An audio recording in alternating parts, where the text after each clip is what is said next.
G'day all and welcome to the Thursday teams back on Freo Faithful for this Sunday's clash between the Dockers and the Swans. I hope you're all well, and I especially hope you're all well after I think we've all seen the news.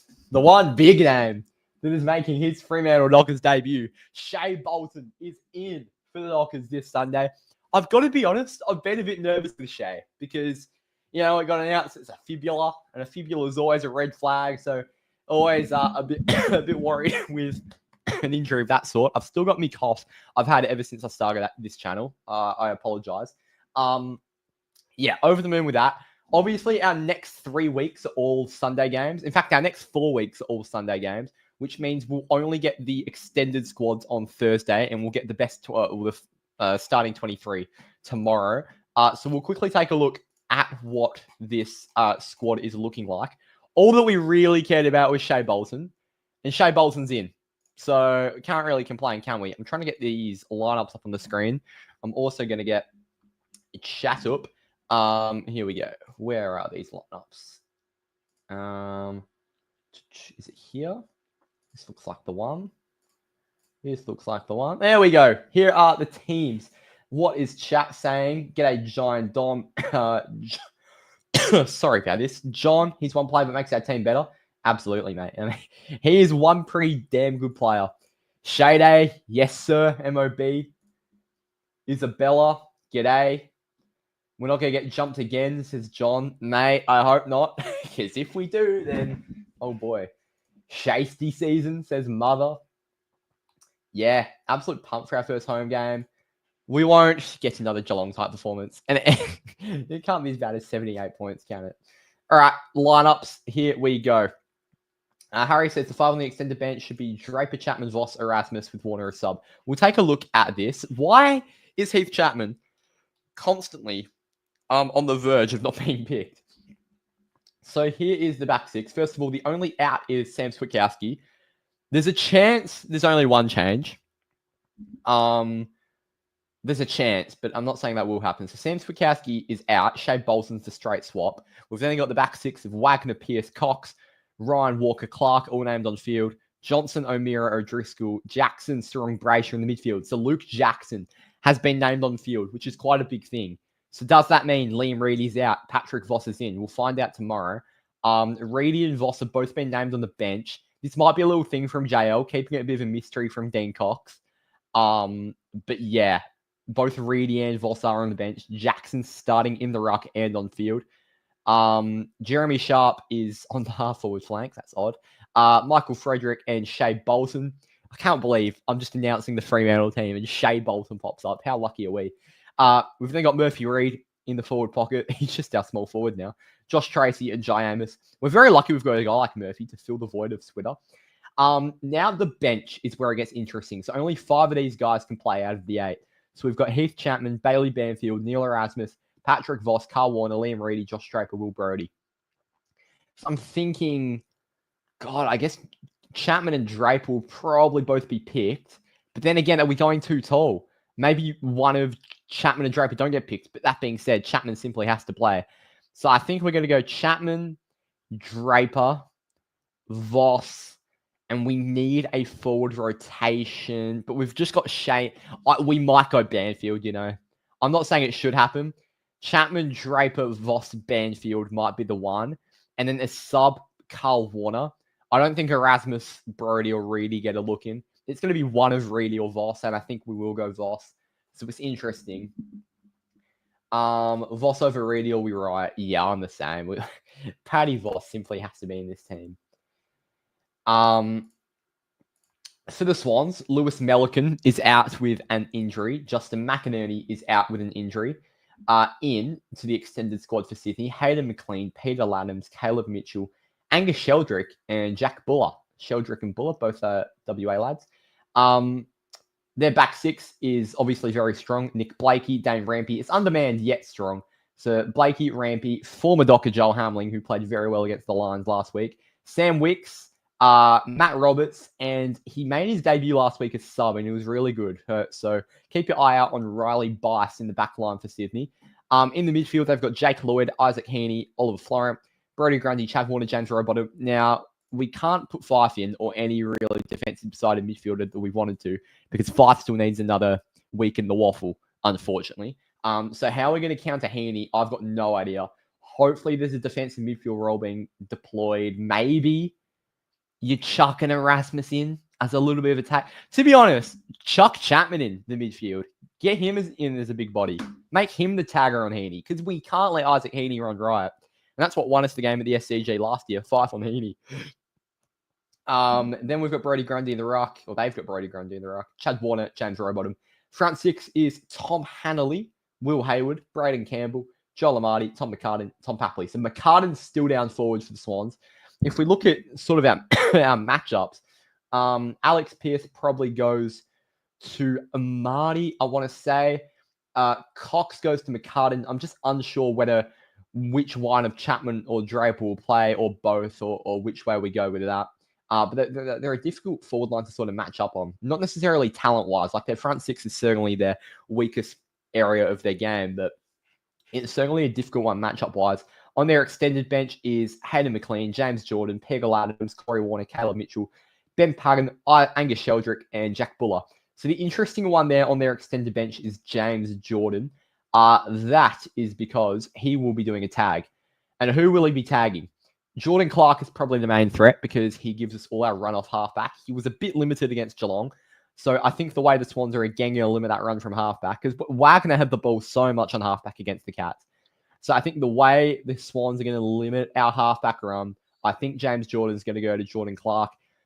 Very well also could go to Sarong. I think if there's a tag in the midfield, it will be to Sarong, not Brayshaw. And I think if Hayden Young was in, he might actually get the tag. So I think the two candidates for the tag are probably Sarong and Clark. I don't really see it going anywhere else, but James Jordan tags every game. He will give attention to one of our guys, which means if Clark gets tagged, a Wagner needs to step up. If a Sarong gets tagged, an O'Meara, or a Johnson, a Brayshaw all need to step up. So, yeah, it's very interesting on that front. I think Jackson matches up well against Grundy, to be honest. Like, I know Grundy's a big body. Well, not a big body, he's a presence, but I think Jackson can certainly get the better of him. Chad is such a difficult one. I think we might need to think about putting time into Chad because you think about their just midfield dynamic. Like, Rowbottom's the hard nose, but then you've got Warner and Heaney who are those hard runners back and forth. So we're really going to put some defensive attention into them.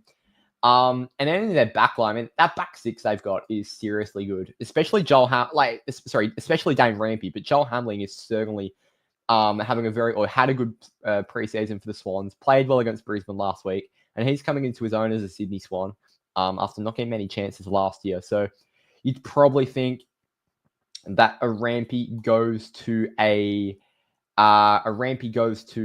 Tracy. How tall is Riley Bice? So he's a bit shorter. So Bice probably goes to maybe a Freddie, maybe a Banfield if he plays. I think Banfield will play. Looking at that bench, I think Chapman absolutely plays. Voss or Reedy play. I think Voss will. And then you've got to pick, I think it will be, I think Banfield will play. So I think maybe a Bice goes to a Banfield. Roberts will probably take... Roberts isn't good enough defensively to take a Bolton. Bolton will also push up the ground a little bit. So I wonder if that's Nick Blakey's sort of job. I feel like it might be a Blakey sort of role, but then again, he's so attacking. Do you really want to waste a guy like Nick Blakey in locking down Shea Bolton? Because, look, as much as we need to shut down guys like Heaney and Warner, they need to put some attention into Bolton. And maybe Jordan goes there. Look, there's a chance. I doubt Jordan goes to a halfback to get on Shea Bolton, but with Shea pinch hitting in the midfield as well, I don't know. So there's a few candidates for that Jordan tag, but overall unsure. Let's take a look at the comments again. Chapman has pace and good ground ball games, so we can play tall or short. Yeah, Chapman's so versatile. If Heath Chapman doesn't get picked, it is an absolute joke. Like, he's got to be in there. Reedy's 24. Yeah, the thing is, he's been a VFL ruck for so long. It's difficult to adapt to AFL level, but yeah, he's not up to it, I don't think. Sport fan, how are we feeling coming into this game? I'm feeling good. I'm really excited. There'll be 50K there, 45, 50K on a Sunday arvo, watching the Dockers. Shea Bolton's playing. Like, there are so many positives to get up and about. You know, it's going to be like 32 degrees at Optus. Beautiful day.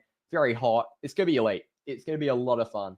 So yeah, very, very excited. I think we'll put that game last week behind us. I really think we'll show up for the home fans, bring our energy, bring our game plan.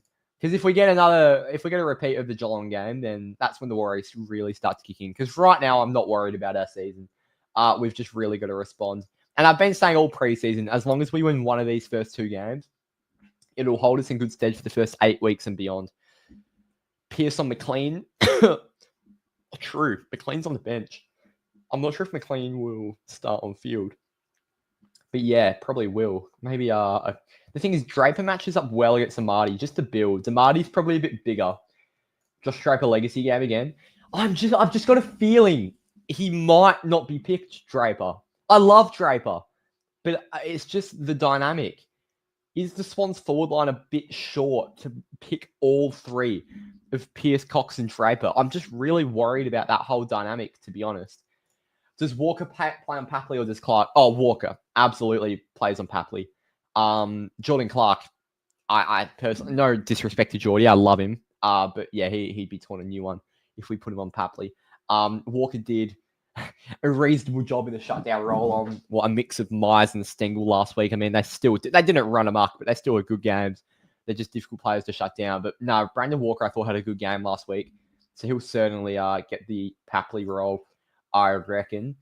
I think they go Rampy on Amos, Hamling on Voss, and maybe something rogue like a Lizard on Kahuna. Lizard on Kahuna. No, I don't see that. I don't see Blakey going on Tracy. And Hamling on Voss would probably happen. Voss will play, I think. I think Hamling might take an Amos, to be honest. You put Rampy on Amos. Yeah. Nah, I don't know. That back six makeup's really interesting from Sydney.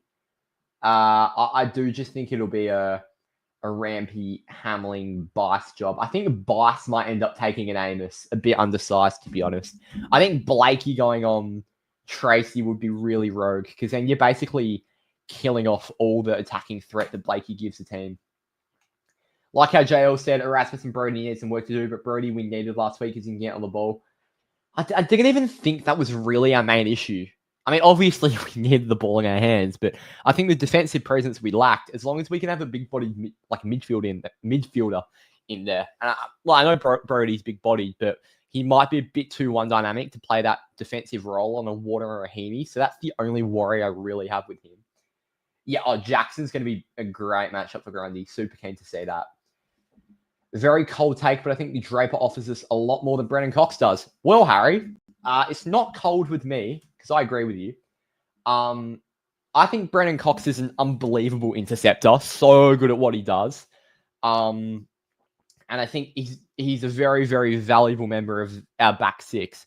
But I just think some games, Josh Draper, just going in with the makeup of just Alex Pearce and Josh Draper, playing Luke Ryan as the third, or Heath Chapman as the third tall, could really give us something a bit different. So, yeah, I like Josh Draper more than Cox. That being said, I definitely don't dislike Cox. I'm just a bit wary of having all three of them in the same team. So does Draper not play this week? I'm not sure. Do you reckon we need a big body in the midfield like Voss? Voss in the midfield? Absolutely. We need a big body. Voss absolutely is not in the midfield. The big body we need is Nathan Fife, I'll be honest. But he's still in the waffle. I think we're just going to have to wait for Fifey. I think Jager has to do his best to play that defensive midfield role today. Matt Johnson's a big man, but he just doesn't really play like that, so it's a bit annoying. I don't think one of Brody or Erasmus would be picked. But that being said, it wouldn't be out the realms of possibility. Jono and John with a big body. Yeah, Jono's a massive body, but he just doesn't play the game that way. And we need to ask him to play that way, but I'm not necessarily sure it will work. It'll be okay when the Hayden Young comes back. Hayden Young fixes everything. Hayden Young fixes all your problems in life. Simple as that. So yeah, I think I think the 23 comes out about 2:30ish WA time tomorrow. So we'll keep on top of that. Yeah. I think just that's the main thing, just keeping track of who comes out. That's the thing. Our next 4 games are all on Sundays, so we'll just be getting the extended squad on Thursday, which sucks, but that's okay. We'll just have to deal with it. The Carlton Hawthorn game starts in 26 minutes, which I'm quite excited for. Overall, I think with the team changes, I'm quite happy because from the looks of it, I think Voss will come in for Reedy. Bolton will be a straight swap for Switkowski. And then I'm not sure where else we go. Probably nowhere else. It's just then the debate whether you go a Draper or a Warner. Who's sub? I think Carl Warner has to be sub. But then, yeah, Warner's got to be sub because Chapman's got to be in the 23. Chapman gives us more. And I like Carl Warner. I think he's got a lot of potential. I thought he had a really good game against Melbourne in the preseason, but I just think after last week, you've got to go in a different direction. And then the Sydney bench is hard to choose. I'm not sure if they'll go a ladder. So I'll look at their outs. Melican's out. They might go for a Laddams or a McLean to then swing Tom McCartan to the back line. I think that's what might happen. Justin McInerney. I think Angus Sheldrick is probably the guy. It's probably a Sheldrick or a Mitchell job. So yeah, that whole bench is interesting to pick. You've obviously got write-ins like Corey Warner, James Jordan, Ben Patton. They'll all play. So yeah, it's an interesting one. Erasmus is too good for Waffle, but just doesn't shine at AFL level. Yeah, especially look back at that Essendon game last year, and he fumbled so much in the big areas. And I like Erasmus. I think he was a good pick when we got him. I just really need him to show us something. How many games do you reckon Swagger will play? Look at the training today. Did he? Yeah, if anyone was at training, let me know how that went today, main training. How many will Swagger play? Well, what's the goal on the injury? What are we saying on the injury list? Hold up. Let me go to the Freo website. Sean Darcy, 2 to 3 weeks. So that was updated, a couple of days ago. So hopefully that means he misses Sydney, misses West Coast. Best case scenario, he's probably back for the Bulldogs, round 4. But I think he would definitely be back for Richmond in round 5 in gather round. If we get him back for Richmond against Big Nank, that would be great. I just think we need to get a workload into him. I think that time frame is also counting in the workload we'll give him in the lead up. So he might be ready a bit before, but we'll just want to get him some match fitness. So maybe he does go on the waffle for a week, but I just doubt it. Darcy's too important. Because when he does come back, there's a chance his first 4 matchups are Team English, Toby Nankervis, Max Gorn, Riley O'Brien, Rowan Marshall. My God, it's a tough one. So yeah, he'll have an uphill battle certainly when he comes back in the team. JL said in the presser today they're going to have to try and manipulate Shea's role a bit today on Sunday just because of the load. I mean, he got through main training, which is a good thing, but I'm not sure whether that means limited minutes in a role where less work of him is required. I'm not sure if that's the right way to put it, but we're certainly going to have to be careful with Bolton. Murphy's a lock in this 22 now. He's been named on field in the forward pocket. So yeah, overall, I'm actually quite happy with the team. I'm happy we've gone in the Voss direction. Warner back to the waffle. I like Warner. He won't go to the waffle. I think he might be sub. Bad game against Geelong, but a lot of people have bad games. So Darcy will probably play 10-ish games. I don't know. I think if we can get 15 into Darcy, that's a really good year. That and plus finals. 15 plus finals, hopefully. Jackson will shit on Matt Flynn in the Derby. Hope so. Flynn wasn't very good against the Suns, but you never know what happens. Derbies, form does not go into derbies. So I'm not going to be saying anything about West Coast. I reckon he needs to have a good season this year. Oh, Sam Sturt. Sturdy's injured. Sturdy's had a couple really nice years. He sort of worked his way into that forward mix last year. I remember in a game that was terrible, that Derby that Harley destroyed us. I remember Sturdy had a really good game. He kicked 3 or so goals. He always just pops up. He's a real good set shot. He's quite reliable, Sturdy. So I'm not necessarily sure that this is vital. It's vital he has a good year. But obviously, if we're going to be a good footy team, we can't really have any passengers, and Sam Sturt's going to be a part of that. Shitting on an Oppo player would be a suspension. Yeah, ideally, Dogger avoids shitting on Matt Flynn. Ideally. He was doing set shots today and slogged a majority of his goals. That's good to know. Sturdy's such a good set shot. Like, if I think about our best set shots, apart from that set shot from JT last week that came off the shin, I'd put JT in there. Sam Sturt is an absolute dead eye. When Sean Darcy's fit, I love him as a set shot. He'll mark it from like 35, 40 out, and I always just have zeroed out so he's going to slot it. He's a real nice goal kicker, Sean Darcy. So yeah, I like some of our guys down the forward line. Even like Jai's gone off it. That first year, Jai set shot shooting was just absolutely unbelievable. But yeah, went off it a bit. Get your final comments in. We will be wrapping this up shortly. So get them in. If you want to talk anything more about the teams or the game on Sunday. The preview will be out tomorrow, so you can leave your comments on that. I'll be discussing the game. But apart from that, I think we will probably wrap it up there. JL needs to get rid of the Sarong at full forward. Well, JL isn't playing Sarong as our new full forward. He's just resting him there. Do I like it? No. If we're going to rest Sarong forward, chuck him as a high half forward. But yeah, I don't know. That pushes up to stoppages. Yeah, I don't know what that whole resting Sarong forward thing is. Whether that's to maybe limit his workload. I'm not sure if Sarong's been carrying something in the preseason, but that's the only explanation I can think of because the amount he offers us in the midfield is just minuscule. Sorry, the amount that he offers us in the forward line is just minuscule to what he offers us in the forward line. So, yeah, don't know about that one. We are going to wrap this up. Thank you, everyone, for tuning in for the teams. Shea Bolton's in. We think Paddy Voss is in. And overall, very keen for the game on Sunday. The preview will be out tomorrow. Thank you all for watching. What else do I have to say? Stay tuned across the Instagram. The team post will be out tomorrow. I'm just trying to think. There's so much shit that goes on that I'm just going to try and remember to promote. I think that's it. Thank you all for watching. Have a good one. See you next time.